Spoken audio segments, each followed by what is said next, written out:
지난주에 우리가 이제 그런 얘기 했죠. 그 산이 그 누구나가 말하는 이 꼭대기 가면 다 만날 거야 하는 산이 있는가 하면 부처님은 그 산 아닌 다른 산을 올랐다. 그래서 꼭대기 올라가도 누구나가 만나지 않는 무상구 무아라고 하는 다른 산을 올랐다라는 거를 이제 말씀을 드렸고, 그랬을 때 이 다른 산을 올랐다라고 하면 뭐 새로운 산 하나를 부처님이 만들었다, 발명했다, 이렇게 말할 수 있을 텐데 부처님은 그렇게 표현하지 않는다. 그래서 우리는 불교를 발명이 아니라 발견이라고 이해합니다. 이런 이야기를 드렸죠. 그러면서 이제 그러면 왜 불교를 발명이 아니라고 발견이라고 합니까?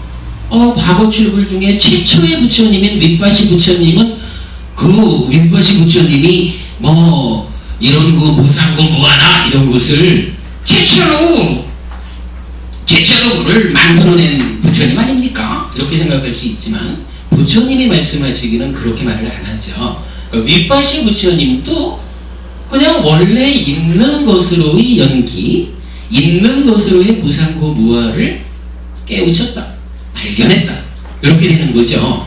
그러니까 없는 거를 윗바시 부처님이 만들어내고 그거를 소가모니 부처님이 뒤에 다시 찾았다, 이런 개념이 아니라 그냥 윗바시 부처님이 깨달았든 안 깨달았든 깨닫기 전에도 이 세상에 어떤 법칙, 세상의 이치, 이런 것으로 존재하는 것이다. 이제 그렇게 보니까 이것은 발명이 아니라 발견이다, 이런 얘기를 했고, 그게 이제 우리 교재에서 보면 128페이지에 이렇게 나오죠. 열애들께서 출현하신 후거나 출현하시기 이전에도 존재하는 요소이며 법으로 확립된 것이고 법으로 결정된 것이 있다는 것입니다. 이래 해서 이 얘기예요. 만약에 이게 열애들, 뭐 부처님들, 근데 그 최초의 부처님이 윗바시 부처님이 오시기 전에는 없었던 것이다, 이렇게 말하는 게 아니라는 거예요. 열애들께서 출현하신 후거나 출현하시기 전에나 원래 이게 법으로 있는 거다. 이 세상이 그 돌아가는 어떤 이치다, 요런 게 있다. 그것을 최초로 깨달은 사람이 윗바시 부처님이다, 요렇게 말하는 거죠. 그렇기 때문에 발명이 아니라 발견이다, 이제 이렇게 설명을 드린 거고요. 그랬을 때 이제 경에서 보면은 이렇게 열애의 출현과 관계없이 존재하는 법칙성을 설하는 경전이 두 개가 나타나요. 한 개 경전은 조건경이라고 해서 12번 쌍유따의 20번째 경전이에요. 이 경전에서 연기, 즉 조건적으로 생겨난다라고 하는 것은 뭐 이렇게 부처님 출현과 상관없이 존재하는 것이다, 이렇게 말하고요. 그 다음에 이제 또 한 가지로는 출현경이라는 게 있는데, 이거는 안구따라니까야 세이스의 모임의 134번째 경전이네요. 거기에서는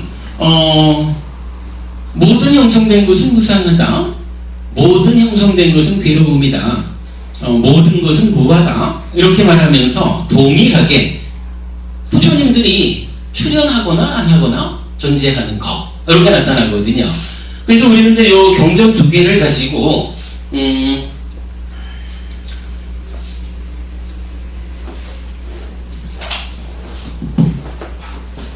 연기라고 하는 것, 즉 조건적으로 생겨난다 라고 하는 한 가지 하고, 이랬을 때 두 번째로 따지자면 조건적으로 생겨난 것은 무상하고 괴롭다, 고이고 무하다 라고 하는 요 두 가지는 부처님이 오시든 안 오시든 이 세상에 존재하는 우리가 살아가는 어떤 원리야. 이렇게 부처님이 설명하셨다는 거. 요거를 기본적으로 우리가 이제 알아야 되죠. 그러면 요거는 하여간 부처님이 안 계실 때, 그 부처님이 오시기 전에는 참으로 우리 삶이 이런 원칙에 적용받아가면서 살아가지고 있다라는 것을 모르다 보니까, 모르기 때문에 모르는 데에서 생겨나는 괴로움을 겪어가면서 사는 거고, 부처님이 오셔가지고 이거를 이제 발견해서 그대들이요, 사실은 우리의 삶이라는 것은 이렇게 연기하는 것이고 무상고 무아인 것입니다. 그러므로 이러한 법칙성에 맞춰서 살아가면 괴로움이 생겨나지 않습니다. 라고 가르쳐 주시니까, 가르침을 배우는 사람들은 이제 알았기 때문에 괴롭지 않은 삶을 살게 된다. 요 차이가 있다는 거예요. 요 차이가 중요해요. 예를 들어 힌두교에서 말하듯이 창조주 하나님인 브라흐마가 있어가지고 세상을 쫙 만들고 자기 몸을 분신으로 만들어서 들어갈 때 이렇게 말할 때는 일단 창조주 하나님이 언제라고 설명되지 않은 어느 시기엔가 생겨났다고도 안 하죠. 그냥 본래 있는 이렇게 말하겠죠.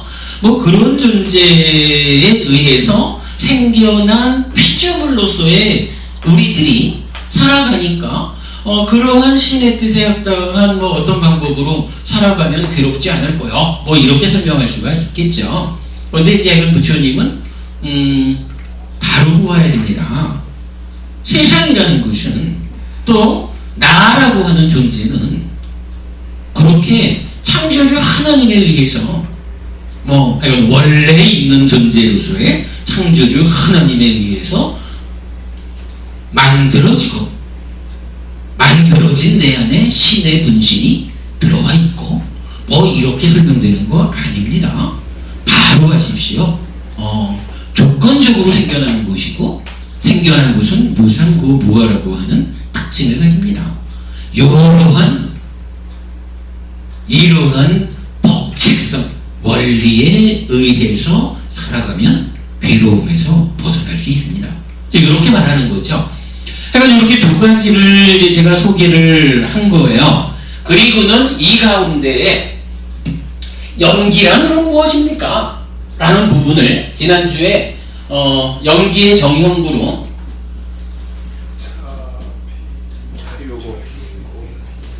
차유고 피유, 차기고 피, 자기고 피기, 네. 차무고 피무, 차멸고 피멸. 요렇게 이제 정형으로 말씀을 하셨죠.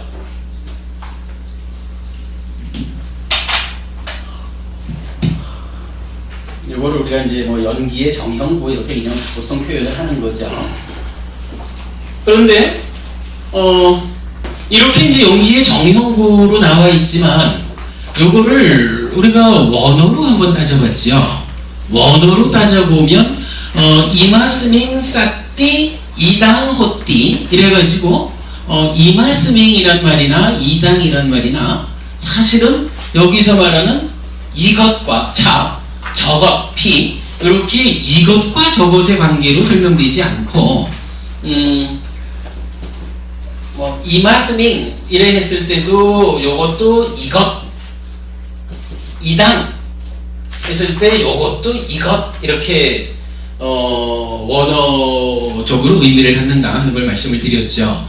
그랬을 때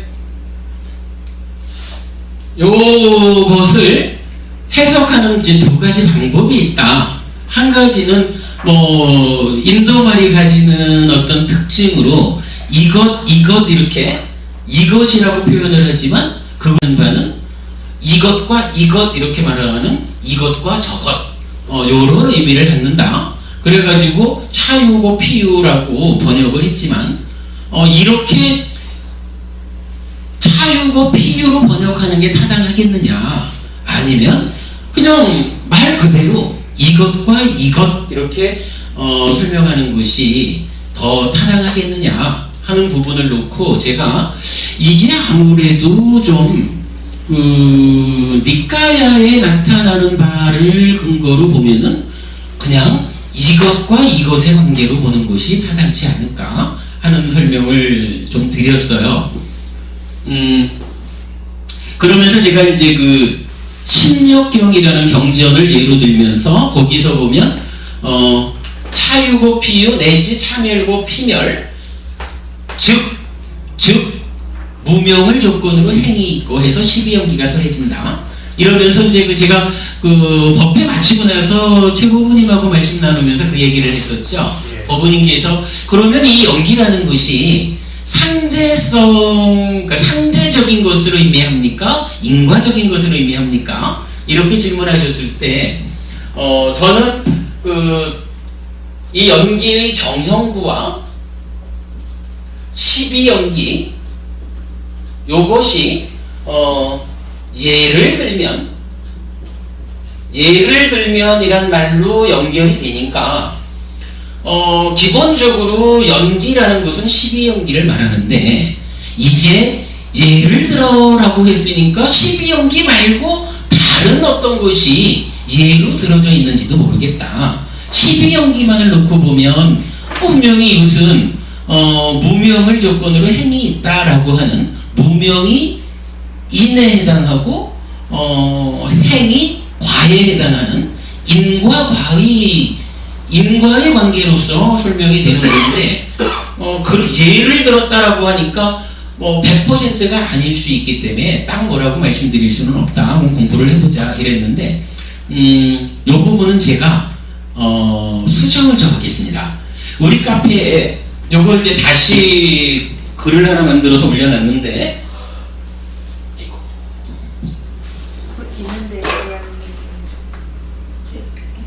요거는 한번 눌러줘야 이게 살아나요. 예, 한동안 안 쓰면.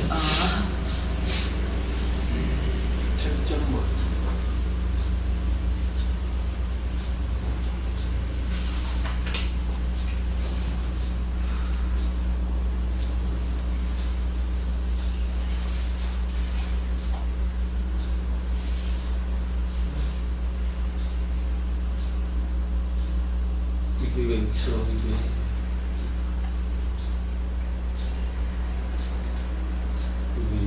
왜 안 나타나지? 스님이 근본불교학교 교장 스님입니까? 이사장 스님입니까? 그게 이제 우리 조직이 학교라는 조직이면 교장일 거고요. 어떤 그 법인 조직식으로 말하면은 이사장이 되겠죠. 왜냐하면은 하나밖에 없는 직원이 한 사람도 없어서 교장이 옛날 말로 소사라 그러나? 예, 소사 역할도 해야 되고요. 하여간 기왕이면 교장도 되고 이사장도 되고 하죠. 교장에, 노사에, 소사에 주지 스님들. 요거 부처님 불교 바로 보기라는 애 있는데, 그러니까 이제 5605번 글을 보면 연구를 수십 번도 했는데 하도 들어가는 게 많으니까 막 들어가고 연기의 정형구를 설하는 병전들을 일단 제가 지난주 말씀드렸지만은 사실은 이 연기가 불교의 핵심이고 원래도 부처님이 안 계셔도 있는 법칙이잖아요. 그런데도 경전에는 12연기나 그러니까 12연기로 적용된 거는 수없이 나타나지만 이 연기의 정형구는 많이 나타나지 않는다 이 말씀을 드렸잖아요. 이런 거 다른 자료들하고 이렇게 보다 보니까 이 정형구가 나타나는 경전 7개를 봤어요. 그래서 그 7개 경전을 다 지금 연결해 놨거든요. 근데 저 경전들에서 모두 동일하게 정형구에 이어서 12연기가 설해지고 한 가지 제가 지난주에 그 실수를 한 게 뭐냐 하면 요 연결 관계가 예를 들면이 아니었어요. 요게 예를 들면 이러니까 다른 예, 어차피 일하는 것은 일부분, 이래서 이제 어렵다는 건데, 예를 들면이 아니고 요 자리가 즉이야, 즉. 즉이라는 얘기는 뭐냐 하면 이것이 있으므로 저것이 있다 해가지고 12연기 정형을 쫙 말하고는 즉 무명을 조건으로 행위해서 12연기가 설해지거든요. 이 얘기는 뭐냐 하면 정형, 연기의 정형구는 12연기와 같은 것입니다. 즉이라는 말은 예를 들면하고는 다르죠. 예. 그러면 요 의미를 가지고 보면 부처님이 말씀하신 연기라고 하는 것은 상대성의 개념이 아닌 거예요. 이거는 그야말로 12연기적으로 설명되는 인과의 관계. 부처님의 관심은 오직 뭐냐 하면 내 삶이 괴롭다는 거잖아요. 이 괴로움이 소멸된 상태는 있느냐? 라고 해서 그 괴로움이 소멸된 상태를 찾은 거거든요. 그런데 이 괴로움이라는 것은 원래 있는 겁니까? 라고 하니까 그렇지 않습니다. 괴로움도 무언가 원인이 있습니다. 이래서 괴로움이 일어나는, 괴로움의 일어남을 설명한 것을 고집, 이렇게 말하죠. 그리고 이 고집이라고 하는 거, 이거는 구체적으로 무엇입니까? 라고 하니까 가래라고 하는 것이 원인이 돼서 괴로움이 일어납니다, 이러잖아요. 근데 여기서 이제 우리가 가래라고 하는 것을 뭐 그냥 가래 이러면 괴로움 이렇게 딱 1대1의 관계로 말하기는 좀 어렵죠. 그러다 보니까 부처님이 친절하게 설명을 해주는 거라. 친절하게 설명을 어떻게 하느냐 하면 가래라고 하는 것은 수, 느낌을 조건으로 생겨납니다. 수라고 하는 것은 삼사화합이라는 촉을 조건으로 생겨납니다. 이래가지고 무명으로부터 행을 거쳐서 식, 명색, 유깁, 촉 해가지고 갑니다. 그러면 가래라고 하는 것은 가래에서 끝나버리는 게 아니죠. 가래가 바로 괴로움 이렇게 되는 게 아니라 가래 다음에는 뭐 우리가 알기로 이제 가래라는 것은 탐진치에 오염된 찌따잖아요. 찌따가 오염되니까 찌따를 원인으로 몸과 말과 만으로 오염된 행위를 하면 취 이러잖아요. 그리고 행위가 오염이 되면 여기서 어떤 일이 생깁니까? 라고 하니까 오염된 행위가 있으면 행위의 결과로 오염이 되니까 이제 찌꺼기가 남는 거예요. 찌꺼기가 남는다라는 뭐 그런 개념으로 식이 머문다라고 하는 현상이 있거든요.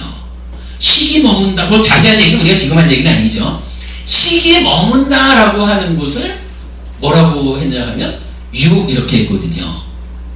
그래서 식이 내가 행위를 업을 욕계의 과보를 가져올 만한 행위를 하면 식이 욕계에 머문다라고 유경, 존재경에 딱 설명이 돼요.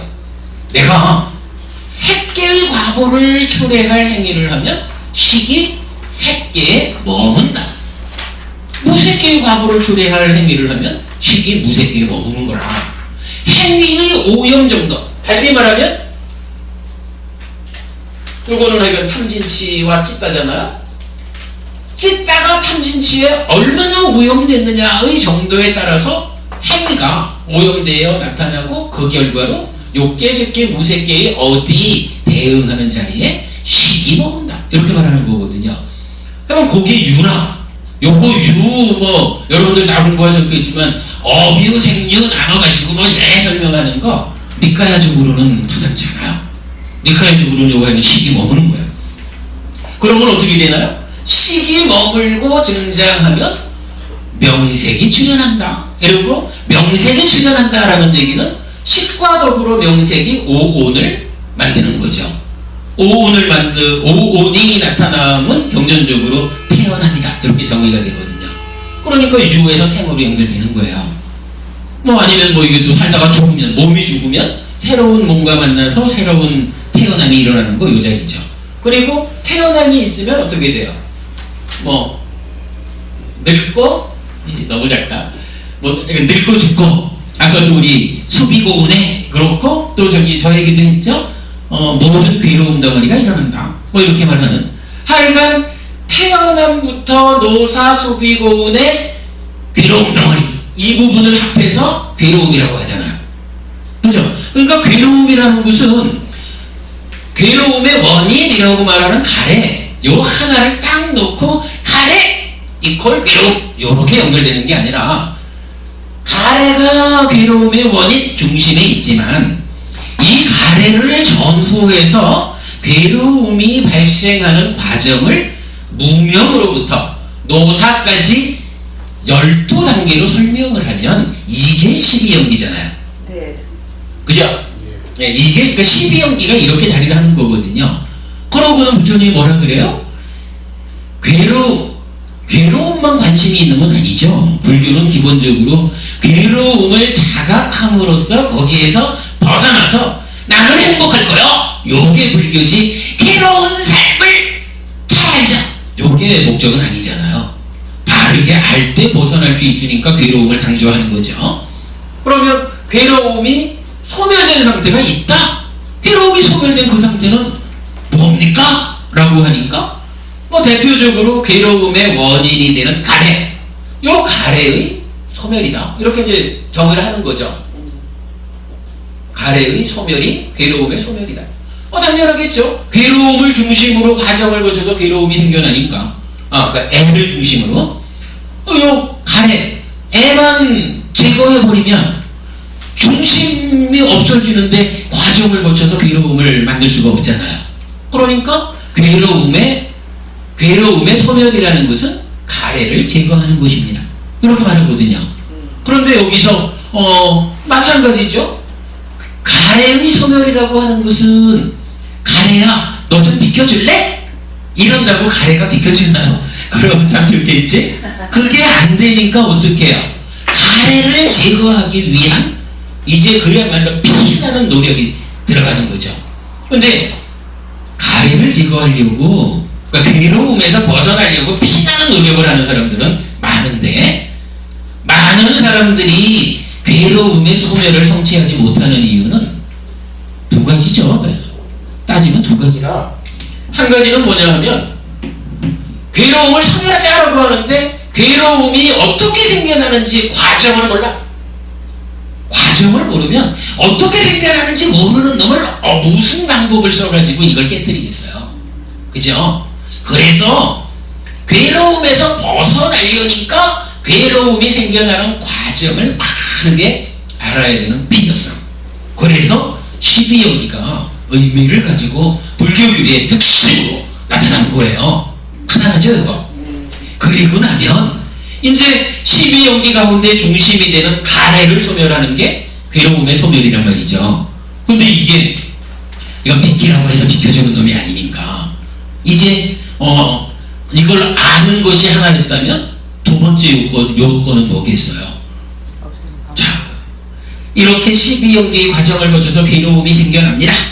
그러니까 나는 이제부터 괴롭지 않으렵니다 하고는 어떻게 하면 괴롭지 않을 수가 있지? 하고 찾아보니 깜깜하잖아요.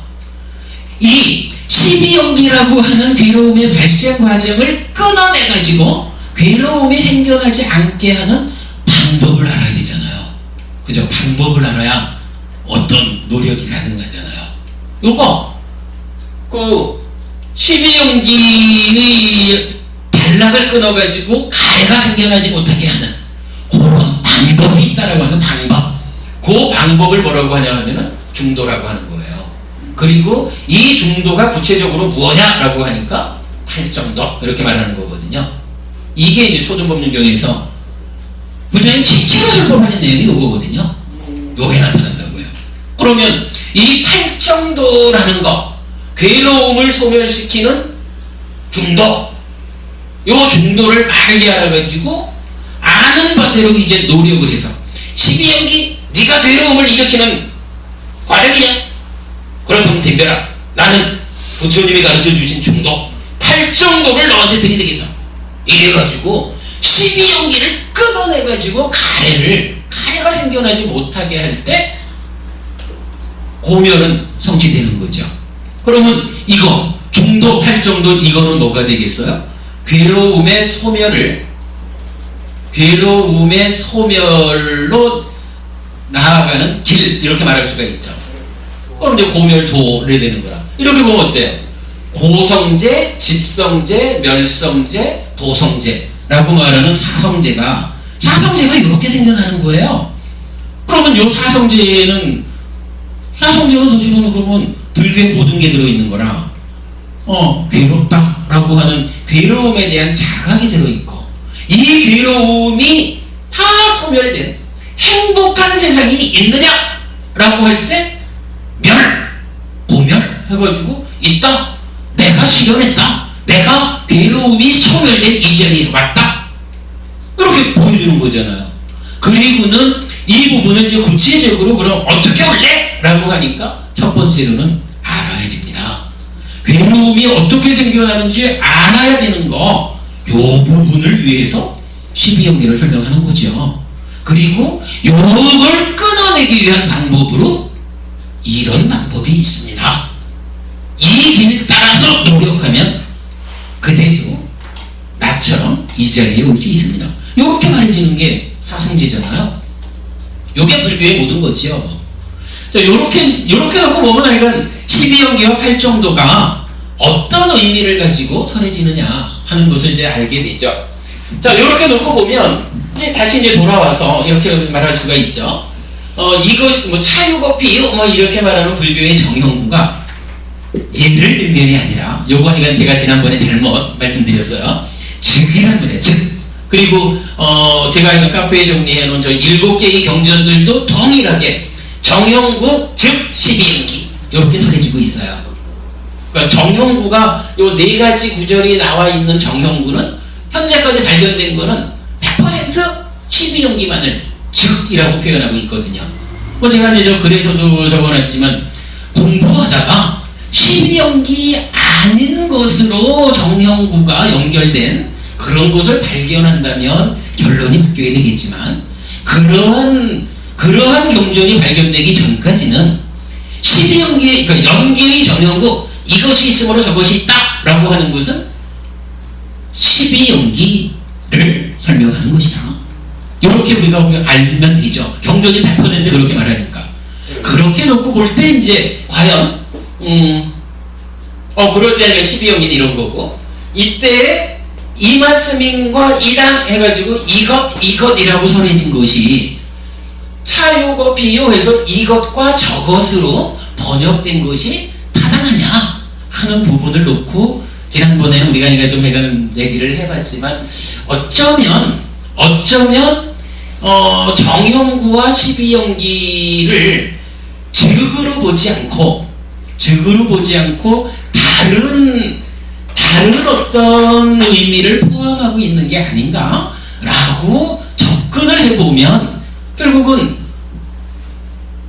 이것과 저것 다양한 것들의 어떤 관계니즘, 상대성, 이걸로 부처님 가르침의 진정을 삼으려고 한 어떤 결과로 그런 시도에 의해서 이것과 저것 이렇게 말을 했지만, 구체적으로 부처님은 12연기라고 말을 했는데, 이 12연기식으로 보면 이것은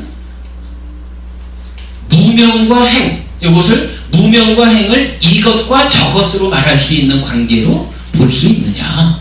사실은 그러지 못하다. 이것은 그러니까 무명과 행이라는 것이 짝을 이루는 최근접의 조건, 최근접한 그야말로 요것과 요것, 다른 건 다 나머지는 다 부과되는 거고, 요것과 요것의 1대1의 관계, 짝을 이루는, 쌍을 맺는 요런 의미로 12연기의 12개 지분이 연결되어 있기 때문에, 이 의미라면 이것과 이것 이렇게 번역하는 게 타당하겠다. 그렇다면 연기는 이러한 부처님이 말씀하시는 연기는 상대성을 의미하는 것은 아닌 것 같다. 이것은 완전히 용수의 중론에서는 용수는 그걸 그 연기의 정형구를 그걸 상대론으로 보고 있거든요. 용수도 중론에서도 12연기는 그 3세 양중인가로 보면서 또 그 정형구는 상대론으로 보고 있습니다. 그 김성철 교수가 그 중론의 그 대가인데, 예. 그분이 이제 쓴 그 중론 해설에 보면 그 연기를 상대론으로 보고 이제 팔불계가 나오잖아요. 그러면 예. 뭐 생도 없고 멸도 없고 뭐 있는 것도 아니고 없는 것도 아니고 이런 말들이 나오면서 거기서 이제 공이라는 개념이 나오고 그 공이 중도라 하고 그러고 그래요. 주장을 하고. 그러니까 이제 그 후세에 가서 이제 그런 이제 시도들이 되는데, 여기서 우리가 이제 제가 요 얘기에 대한 이건 우리가 이건 분명히 짚고 가야 되는, 사실은 시작하면서 말씀드린 거지만은 부처님이 내가 있거나 없거나 존재하는 세상의 법칙으로 두 개를 말한 거고, 그 두 개의 시작이 연기란 말이죠. 그리고 연기한 것이 가지는 특성이 무상고 무하기 때문에 사실은 연기야, 그렇기 때문에 우리가 이것을 연기를 상대적으로 해석할 것이냐 인과적으로 해석할 것이냐 하는 것은 중요해요. 실제로 우리 삶에 있어서 삶에서 발생하는 어떤 문제를 상대적인 측면에서 해결할 것이냐, 인과적인 측면에서 해결할 것이냐, 요렇게 우리가 접근해야 되는 필요성 때문에 이것도 중요한데, 그 얘기 때문에 조금만 더 보자고요. 여기서 이제 그래 아예 이걸 좀 읽어보죠. 연기의 정형구를 설하는 경전들 해가지고 7개 경전을 연결을 해드렸습니다. 그런데 여기 소개된 7개의 경전은 모두 연기의 정형구에 이어, 즉 빨리어로 야디당으로 연결하여 12연기를 설합니다. 그렇다면 니까야에서 부처님은 연기의 정형구가 의미하는 조건관계를 12연기로 정의하고 있다는 것을 다시 확인할 수 있습니다. 연기의 정형구가 12연기와 결합하지 않고 독립적으로 선해진 경우가 있는지를 늘 주목하여 그런 경우가 발견되면 이 결론은 수정될 것입니다. 그렇지 않을 경우에 이 결론은 유효합니다. 조금 전에 말씀드린 거죠. 그리고 이 조건관계는 윗바시경 등에 의하면 열이작의를 통해서만 확인되는 직접적이고 짝을 이루는 최근접의 조건관계라고 할 것입니다. 특히 요 7개 경전 중에 하나, 그대들 것이 아닌 경에서는 잘 배운 성스러운 지자는 다음과 같이 연기를 지혜롭게 잘 작의하여야 한다고 하는데, 이 얘기가 이제 연기는 이건데 12연기 이렇게 말한 거예요. 그러니까 지혜롭게 잘 작의해라, 이 차유고 삐요 하고 12연기 이렇게 연결한 거야. 그렇다면 이 말씀은 역으로 12연기 이외의 방법으로 연기의 정형구를 해석하는 것은 열이작의하지 못한 것이라는 의미를 내포한다고 할 수 있겠습니다. 자, 우리가 이제 지난주 지지난주 해가지고 열이작의를 공부했잖아요. 왜 열이작의를 공부했냐 하면은 윗바시 부처님이 아직 깨달음을 성취하기 전 보살일 때 하면서 왜 태어나고 늙고 죽고 죽으면 또 태어나고 이런 일을 반복하며 우리는 살아야 하느냐, 요것을 탐구하 보니까 결과적으로 이런 결론을 내죠. 경전에 그렇게 나왔죠. 열이작의를 통해 참으로 태어남을 조건으로 늙음 죽음이 있다라고 빤야로서 관통했다, 이렇게 경전이 말하잖아요. 그렇다면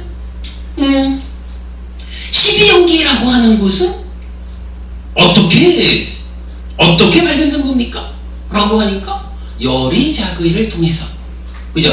열이작의를 통해서 참으로 태어남을 조건으로 늙음 죽음이, 내려가다 보면 무명을 조건으로 행위, 이래가지고 12단계로 노사까지 온 거잖아요. 이랬을 때 아무렇게나 봐도 우리가 그냥 대충 왜 태어났을까? 아니면 왜 우리가 늙고 죽고 괴롭지? 이래 보면 뭐 여러 가지를 우리가 생각해 볼 수가 있죠. 그때 뭐 우리 그런 얘기도 했었나요? 저기 변희자 후보님 그 따님 공부시키고 혼수장만하는 거 이 얘기도 그때 나왔던가? 뭐 그러면서 다양하게 늙고 죽는 데 대한 원인을 우리가 생각해 볼 수 있지만 그러나 그런 것들은 다 경우에 따라서 다양한 조건에 의해서 생겨나는 거고 참으로 본질적으로 늙음 죽음의 원인이 조건이 뭘까? 그야말로 우리가 좀 전에 얘기했던 그야말로 최근접의 쌍을 이루는 짝이 되는 하나의 원인이 있다면 그건 뭘까? 라고 요거를 찾아내는 데는 열의작을 해야 된다는 거죠. 열의작을 우리가 충분히 공부했죠. 어떻게 해요? 탐진치를 윗바사나에서 탐진치를 일어나지 못하게 하면 만호의 행위가 그 작의 쪽으로 연결되어 갈 때 어떻게 해요? 찬다라가가 아니라 찬다로 선행하는 거. 요 얘기했죠. 찬다로 선행할 때 작의가 탐진치의 영향 없이 있는 그대로 대상을 작의함으로써 오염되지 않은 식이 생겨나서 이렇게 이제 과정을 밟는 거. 요게 열의작의잖아요. 요렇게 열의작의 탐진치 없는 상태를 아까 우리 얘기했던 일시적인 해탈 상태 참 다양하게 연결되죠. 삼매를 성질에서 일시적인 해탈 상태가 되면 탐진치가 안 일어나잖아요.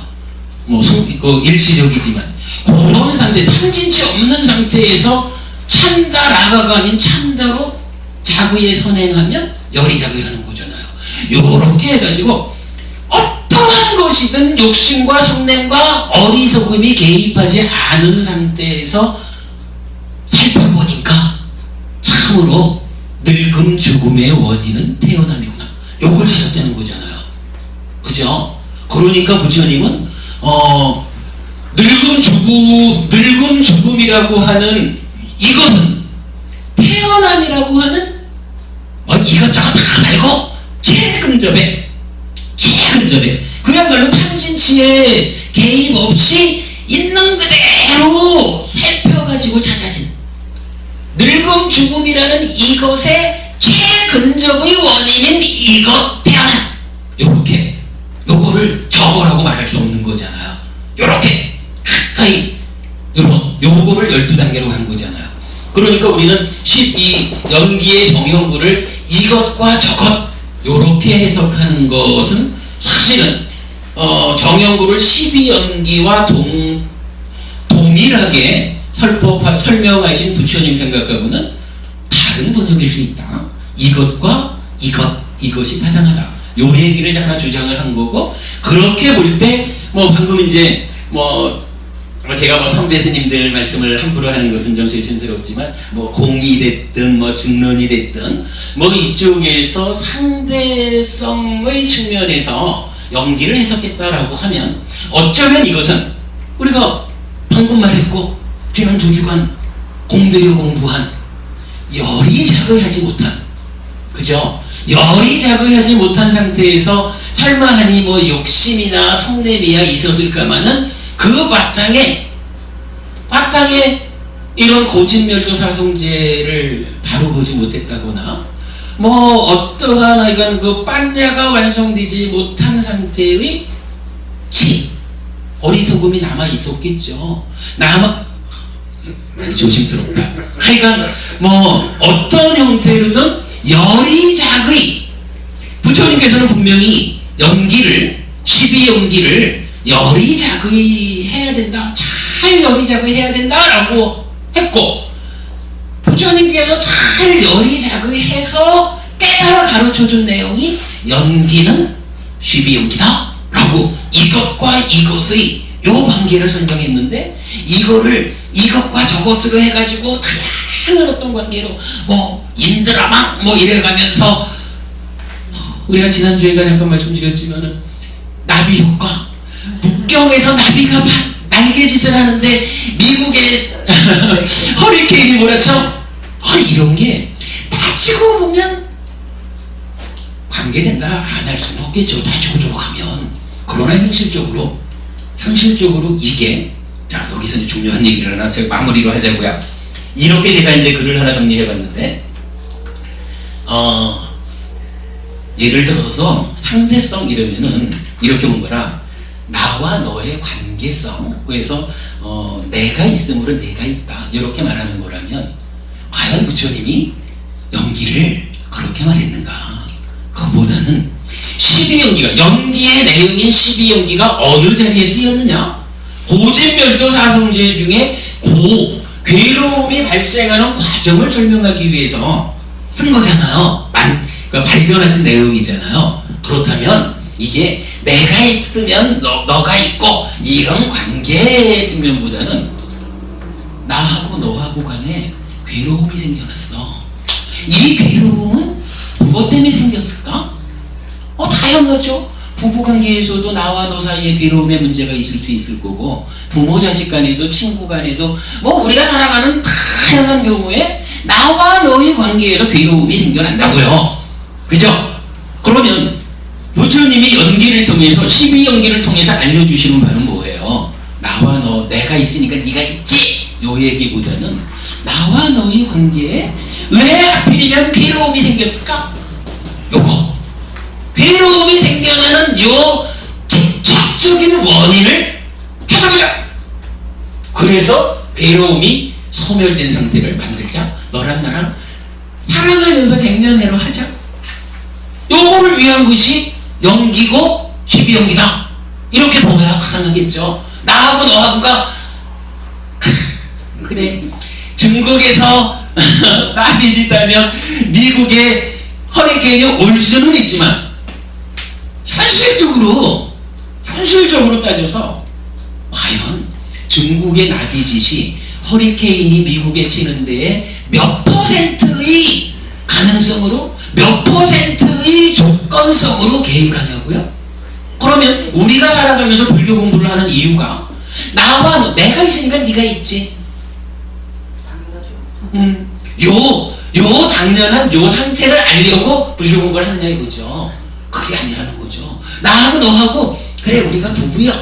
그래도 우리가 결혼해서 부부가 되었으면 우리가 괴롭게 살라고 부부가 된 건 아니잖아. 어떻게든 우리가 행복하게 살기 위해서 부부가 됐는데 살다 보니 왜 이래 사는 게 힘들어? 그러면 사성제가 다 그거잖아요. 그죠? 괴로움 자체를 알기 위한 게 아니라 괴로움에서 벗어나려니까 괴로움을 알아야 되잖아요. 괴로움을 자각하기 위해서 또 그 끊어내기 위한 필요 조건으로 12연기적으로 발생 과정을 하는 거잖아요. 그러면 나하고 너하고 결혼을 했는데 왜 이래 사는 게 힘드니? 그러면 우리가 지금 어떻게 힘들지? 무슨 문제가 우리한테 있나? 요거 보는 게 괴로움을 보는 거죠. 요 문제가 왜 생겨났을까? 자, 이게요 사실은 부부간에도 말이죠. 우리 간에 왜 이런 문제가 생겼을까요? 라고 의논을 하면요 웬만해서는 정답을 못 찾아요.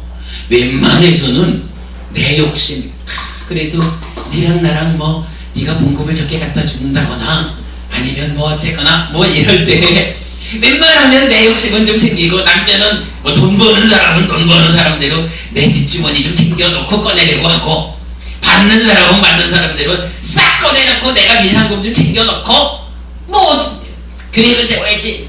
이러고 욕심이 개입하는 거죠. 왜 니는 말을 그렇게 했느냐 하고 욕심이 들어갈 거고, 그 가운데 이래 하다 보면은 상대방이 조금 숨기는 거는 다 나쁜 짓이면서 내가 뒷주머니 좀 타는 것은 요건 비상금이지 하고 합리화하고 정당화하고 그러잖아요. 그런 거 사실은 왜 우리 간에 이런 문제가 생겼습니까? 라는 원인을 찾아내는 데에서는 그야말로 그게 탐진치죠. 그렇게 탐진치를 곁들여 놓은 상태에서 백날 의논을 해봐야 우리 부부의 문제를 해결할 수 있는 답이 안 찾아진다는 거죠. 부처님 어떻게 하라고요? 열의작의 하라고 그러잖아요. 열의작이 뭡니까? 탐진치를 내려놓으면 지금 우리 간에 이 문제가 있다라는 것에 자의해가지고 이 문제를 풀고자 하는데 이 지향하는 참다가 탐진치 없이 찬다로 가잖아. 찬다라가가 아니고요. 여러 사전의 핵심 아닙니까? 그러면 어떻게 되나요? 그때 비로소 열의작의 해가지고 그렇구나. 나도 뒷주머니 안 짜고 싹 꺼내놓고 너도 뒷주머니 없이 싹 꺼내놓고 그 상태에서 그야말로 원인을 한번 허심탄회하게 의논하니까 정말 우리가 그간 보지 못했던 이러이러한 원인이 있었구나 하면 그게 그때 비로소 고쳐질 수 있는 거잖아요. 그러면 우리 삶의 과정에서 부처님 말씀이 필요한 이유가 나하고 너하고 내가 있으니까 네가 있지 그래서 우리가 부부지. 물론 이것도 중요하죠. 그러나 좀 더 명확하게 불교가 필요한 이유를 가지고 말하자면 사성제적으로 접근하는 거죠. 그러면 이것은 분명히 나와 너 사이에 우리 부부가 행복하려고 결혼했는데도 불구하고 현실적으로 우리가 행복하지 못하다. 이 문제를 어떻게 풀래? 이게 불교 공부하는 이 부분이 그렇죠. 이게 불교 공부하는 목적 아니겠어요? 꼭 부부간의 문제만 아니라 모녀 보자 간에도 그럴 거고 모든 관계에서 그렇죠. 우리가 세상 살아가면서 누구와의 관계 맺음에 있어서든 간에 그 관계를 통해서 괴로움을 만들지 않고 그 괴로움의 원인을 찾아가지고 그야말로 열이작의해가지고 바르게 원인을 찾아서 해결함으로써 행복해지겠다. 이게 불교하는 이유죠. 그러면 연기든 취비연기든 이렇게 상대성보다는 인과의 측면에서 설명되는 것이 타당하다 이렇게 보겠죠. 그럼 결국은 결론은 그런 것 같아요. 부처님은 왜 연기의 정형고를 설하면서 즉 시비연기다 이렇게 해서 상대적인 측면으로 접근하지 않고 인과의 측면으로 접근했느냐 라는 것을 지금 설명드린 대로죠. 사성제적으로 우리 삶의 문제에 접근하는 거죠. 그래서 어떻게 하면 내가 어떻게 하면 좀 괴롭지 않고 행복할 수 있을까? 요거에 초점이 맞춰진 것이 불교이기 때문에 불교를 저기 하늘의 별을 따오듯이 행복을 찾아 나서는 이런 좀 뭐라 그래요? 추상적이라 그럴까? 개념적, 관념적 이렇게 보면 안 돼요. 불교는 아주 현실적으로 우리 삶의 문제에 접근하는 공부다. 그러니까 부처님 가르침의 핵심의 핵심, 불교 자체라고 말할 수 있는 연기라고 하는 것은 이렇게 설명되는 것이다. 여기까지를 오늘 결론으로 할게요. 그리고 이제 무상고 무아는 못했는데 오늘 저녁 시간에는 아까 시작한 그 삼매와 선의 관계 이 부분을 안 할 거예요. 그러니까 저녁 수업에서는 낮 수업 동영상을 참고하셔요. 이러고 바로 이제 연기와 무상고 무아 할 거거든요. 그러니까 여러분들도 제가 수업 보고해서 메일 보내드리잖아요. 가만 버부님 메일 번호를 주셨던가? 안 주셨죠. 메일 번호 적어주셔요.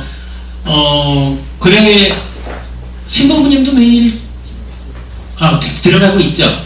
예, 그래야셔서 그 무상고 무아에 대한 거는 그 저녁 수업을 좀 참고하시고 다음 주에는 이제 이 기본기에서 너무 시간을 많이 앞부분에 너무 시간을 끌었는데 다음 주에는 이제 바로 부처님의 전생 이야기로 들어가서 이제 좀 속도를 내도록 할게요. 그렇게 하겠습니다. 오늘 녹화 마치겠습니다. 고맙습니다. 감사합니다.